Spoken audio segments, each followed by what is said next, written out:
We took action to protect Virginia from the threat of climate change and sea level rise by winning a $120 million federal resiliency grant for Norfolk and other communities in Hampton Roads. I'm proud to say this is the largest grant given to any state in the United States of America.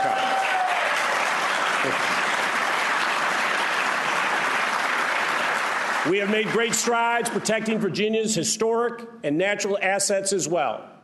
After 30 years, Attorney General Herring and our team finally reached an agreement with DuPont on the largest natural resource settlement in the history of Virginia, bringing $50 million back to Virginia to improve our environment in Waynesboro and the surrounding areas.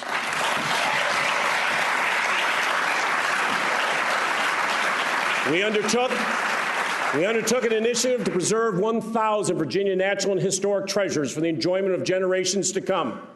We accomplished it 1 full year ahead of schedule.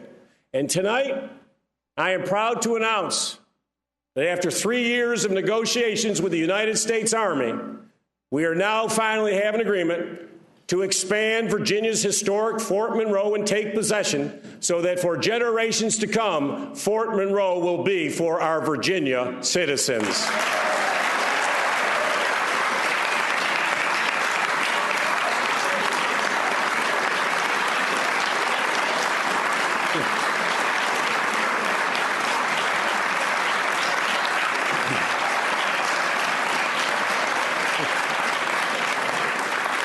These 3 years have been defined by significant substantive accomplishments on one key policy initiative after another.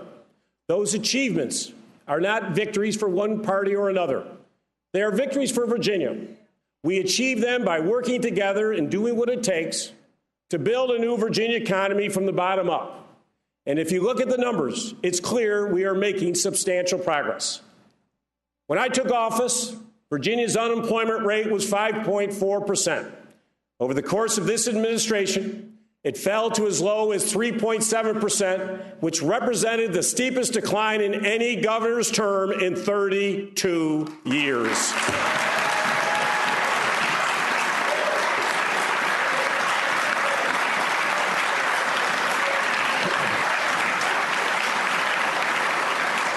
Today, as more and more Virginians respond to our strengthening economy by returning to the labor force, our 4.2% rate is 1.2% lower than we began our work together, and now the second lowest rate of any major state in America.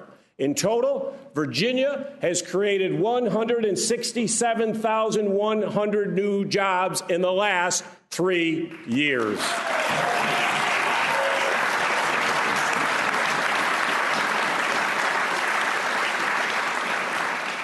These are important indicators that our efforts are working and that our trajectory is indisputably upward.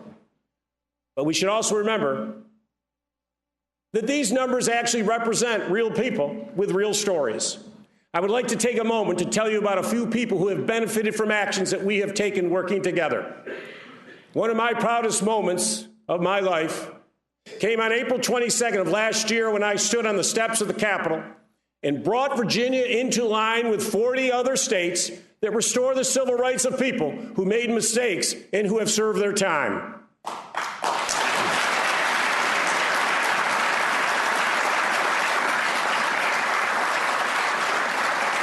Now, as you know, that action was greeted by cheers from some corners of this room and lawsuits from others. But folks, the principles of redemption and second chances are essential to a healthy society, and I was very proud to fight for them. Since that day, my team has worked hard to restore the rights of individuals who have served their time and re-entered society to build productive lives. And tonight, I am proud to announce that thanks to those efforts, we have given more than 127,000 Virginians a second chance at citizenship since I took office.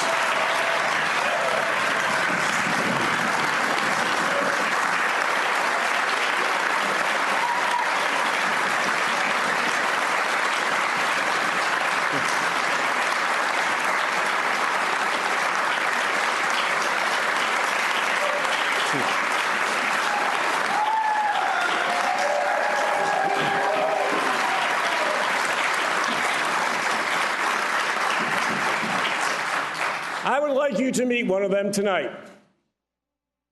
Terry Garrett was born in 1968 and grew up in Northern Virginia. After 2 decades of substance abuse and frequent incarcerations, she found sobriety and she turned her life around. Today, in addition to her role as a loving mother and grandmother, Terry is a respected community leader and now a sponsor to recovering addicts and former offenders.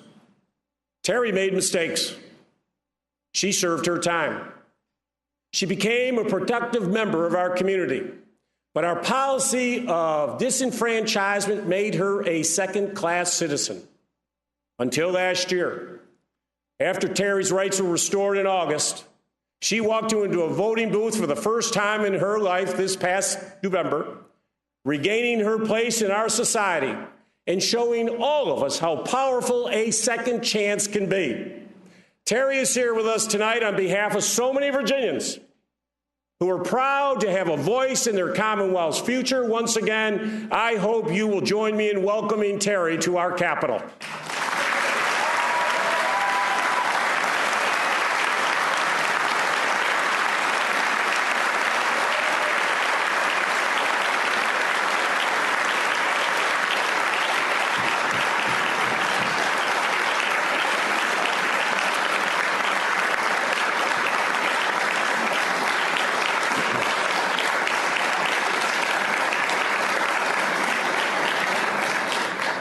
When men and women volunteer to fight for our country in the armed forces, we have a responsibility to support them when they return to civilian life.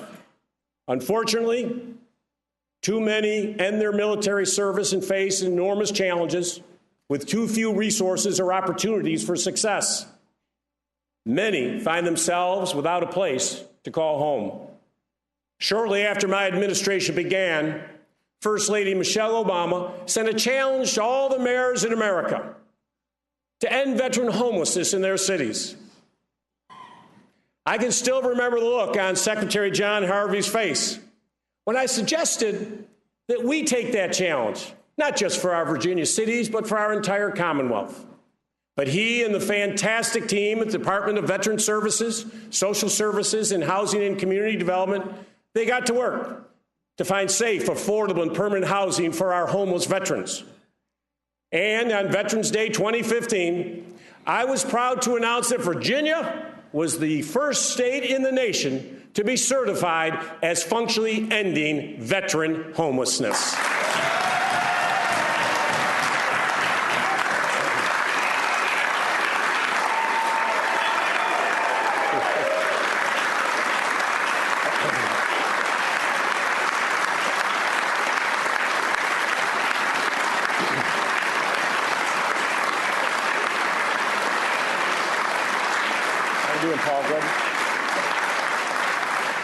That accomplishment should be a source of pride for all of us, particularly when you meet the men and women who have benefited the most.